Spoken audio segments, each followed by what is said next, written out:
मुंबईच्या शांतपूर्ण प्रोटेस्ट नंतर भारत देशामध्ये सगळ्यांना आता हे लक्षात आलेलं आहे की महाराष्ट्रामध्ये मराठी माणसाला हात लावायचा म्हणजे ते बाहुबली पिक्चरमध्ये जातो. बाहुबली म्हणतो की देवसेना को हात लगा दिया, मतलब बाहुबली की तलवार को हात लगा दिया.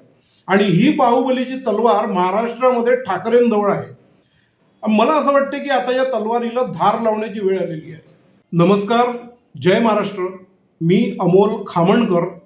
मित्रांनो, भारतीय जनता पक्षाच्या या घाणेरड्या राजकारणामुळे आज भारत देशाची आणि या महाराष्ट्राची जी परिस्थिती झालेली आहे, म्हणजे परिस्थिती म्हणण्यापेक्षा जी गत झालेली आहे ती पाहून मला एकाच माणसाची आठवण आज येते. ते आहे आमचे सर्वांचे लाडके हिंदू हृदय सम्राट स्वर्गीय श्री बाळासाहेब ठाकरे. पण आता बाळासाहेब तर राहिले नाही. नोव्हेंबर 2012ला त्यांचा मृत्यू झाला. मला आठवते की जेव्हा आम्ही लोक शाळेमध्ये होतो किंवा कॉलेजमध्ये होते तेव्हा सगळीकडे काँग्रेसची सरकार होती. म्हणजे तुमच्याजवळ काँग्रेसच्या वर काही पर्यायच नव्हता ना तेव्हा.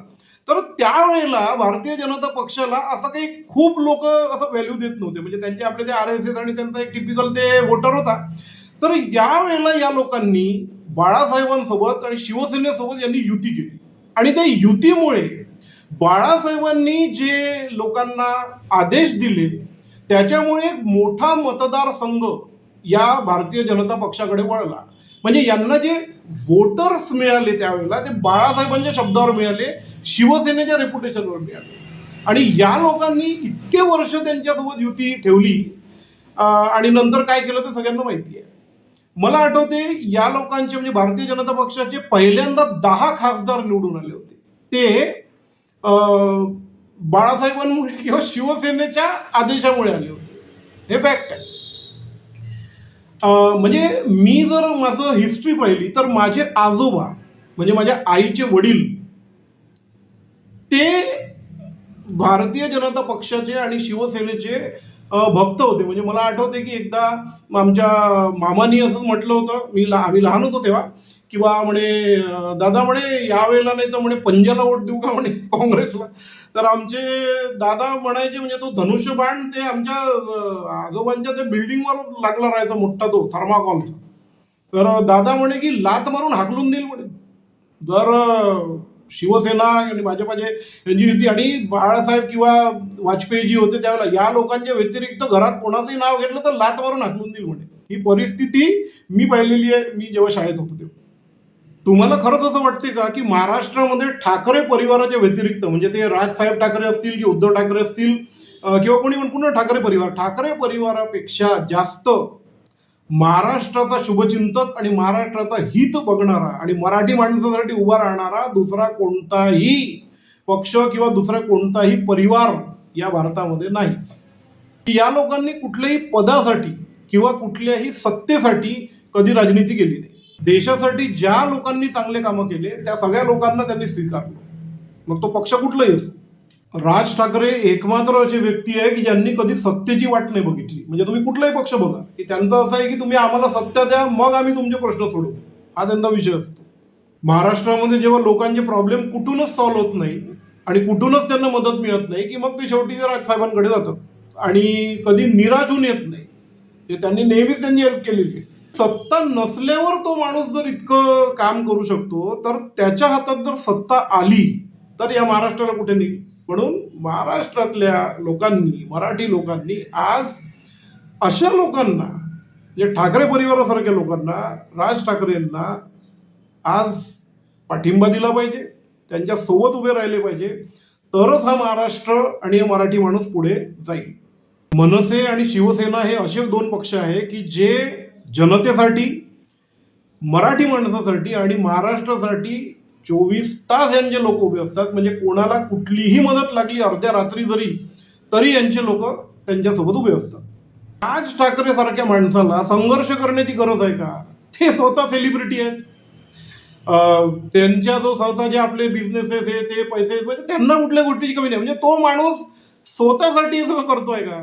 तो त्या मराठी माणसासाठी किंवा महाराष्ट्रासाठी करतोय. प्रत्येक वेळेला त्यांनी राजनीतिक जी खरी परिस्थिती आहे ती लोकांसमोर आपल्या भाषणांच्या द्वारे किंवा आपल्या म्हणजे सोशल याच्याद्वारे त्यांनी लोकांना सांगितलेली आहे. कोणतीही गोष्ट बघा तुम्ही. मागे आता तो टोलचा मुद्दा होता तर त्यांनी तुम्हाला स्पष्ट सांगितलं की बा हे नुसते पैसे खाण्याचे धंदे आहे. आणि जेव्हा ते आंदोलन केलं तेव्हा टोल नाके सगळे त्यांच्या लोकांनी फोडले आणि ते टोलचं नाटक ते बंद केलं. मी त्यावेळेला म्हणजे 2020-21ला मी कारनी पुण्याला गेलो होतो त्यावेळेला, म्हणजे ते कोविड वगैरे होतं त्यामुळे आम्ही कारनी गेलो होतो.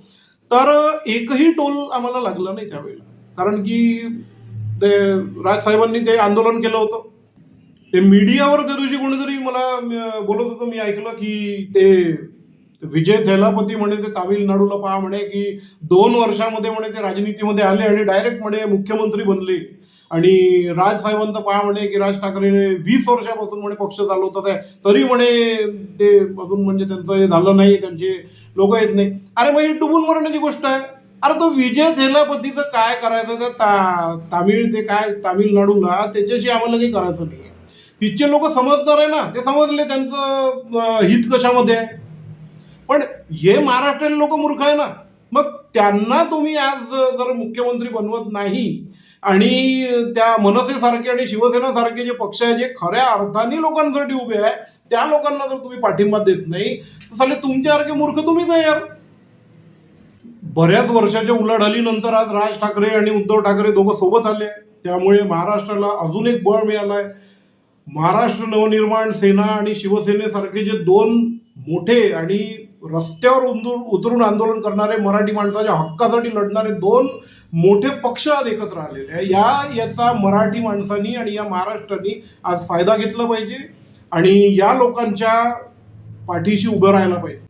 2014 पासनं भारतीय जनता पक्ष कशा पद्धतीची राजनीती करत आहे, कशा पद्धतीचं त्यांचं वोटिंग बँक कशी सुरू आहे, याची प्रत्येक वेळेला तुम्हाला त्या लोकांनी खबर सांगितलेली आहे. आता मागच्या वर्षी मी बघितलं, आपले ते अविनाश जाधव दादा बोलले की बा ते कॉर्पोरेशनचे इलेक्शन होते जेव्हा नोव्हेंबर-डिसेंबरमध्ये, त्यांनी तुम्हाला लिटरली नावासकट सांगितलं, मला आता नावं आठवते त्याचे, किंवा हे दोन जे नगरसेवक भारतीय जनता पक्षाचे निवडून आलेले आहेत, याच्यापैकी एक नगरसेवक राष्ट्रवादीचा आहे आणि दुसरा नगरसेवक काँग्रेसचा होता. तर तो या लोकांनी आपल्या याच्यात घेतला. म्हणजे मुळात ते नगरसेवक निवडून आलेले आहे, पण ते भारतीय जनता पक्षाने त्यांना हे आपल्याकडे घेतल्यामुळे त्यांनी फक्त स्टॅम्पिंग लावलं बीजेपीचं. मुळात ते बीजेपीचे लोकच नाही आहे, हे अविनाश जाधवनी सांगितलं. म्हणजे तुम्हाला समजत नाही का? आणि एवढं मोठं हे सगळं प्रोटेस्ट करायचं, एवढं मोठं महाराष्ट्र चालवायचं आणि इतकं सगळं हे करायचं म्हटल्यावरती या गोष्टीला बऱ्यापैकी पैसे लागतात. ते पैसे सुद्धा ते आपल्या खिशातनं खर्च करतात ठाकरे परिवार. मागे आता त्या शर्मिलाताई बोलल्या की तुम्ही जेव्हा ते टोल नाके आणि त्याचा प्रश्न घेऊन जेव्हा राजसाहेबांकडे गेले तेव्हा त्यांनी आंदोलन केलं आणि त्यांनी हातात घेतलेलं आंदोलन कधी फेल होत नाही. राज ठाकरेंच्या विरोधात कोण जाईल महाराष्ट्र? पॉसिबल नाही. गव्हर्नमेंटची सुद्धा ताकद नाही, कमिशनरची ताकद नाही. एवढ्या मोठ्या लेवलवरती आंदोलन केलं. मग मनसेचे लोक तिथे गेले, त्यांनी टोल नाके फोडले, सगळी ऐशी केली, सरकारला झुकवलं आणि ते टोल फ्री केलं. जनतेने काय केलं? जनता तिथून आपल्या गाड्या घेऊन निघत गेली की अरे चला बा फ्रीमध्ये जायला मिळत आहे. मेहनत त्या माणसांनी केली, मेहनत मनसेच्या लोकांनी केली. रस्त्यावर राज ठाकरे उतरले, त्या शर्मिलाताई उतरल्या आणि फायदा कोणाचा झाला? महाराष्ट्राचा, मराठी माणसाचा किंवा लोकांचा. पण लोक त्या टोलवरून जात असताना आनंदाच्या होते की त्याला टोल नाही भरायचा आहे. पण त्या दिवशी शर्मिलाताई काय बोलल्या मागे की हे सगळं केल्यानंतर तुम्ही हा विचार केला का की ते जे मुलं ज्यांनी आंदोलन केलं राजसाहेबांसाठी किंवा मनसेसाठी, त्या मुलांवरती केसेस झाल्या, त्या मुलांवरती आरोप लागले, FIR झाल्या. मग त्या सगळ्या मुलांना सोडवलं कोणी? राजसाहेबांनी. त्याला पैसे नाही लागले का त्यांचे एवढे बेल करणे, त्यांचे केसेस लढणे? म्हणजे तुम्हाला आयतं सगळं फक्त सोर्सेस पाहिजे, पण ज्या वेळेला वोटिंगचं आणि पाठिंबा देण्याचा प्रश्न येतो त्यावेळेला तुम्ही यार पुन्हा त्याच भारतीय जनता पक्षाकडे जाता. तर मग त्या माणसाने कोणासाठी करायचं आहे? मग विषय तोच आहे.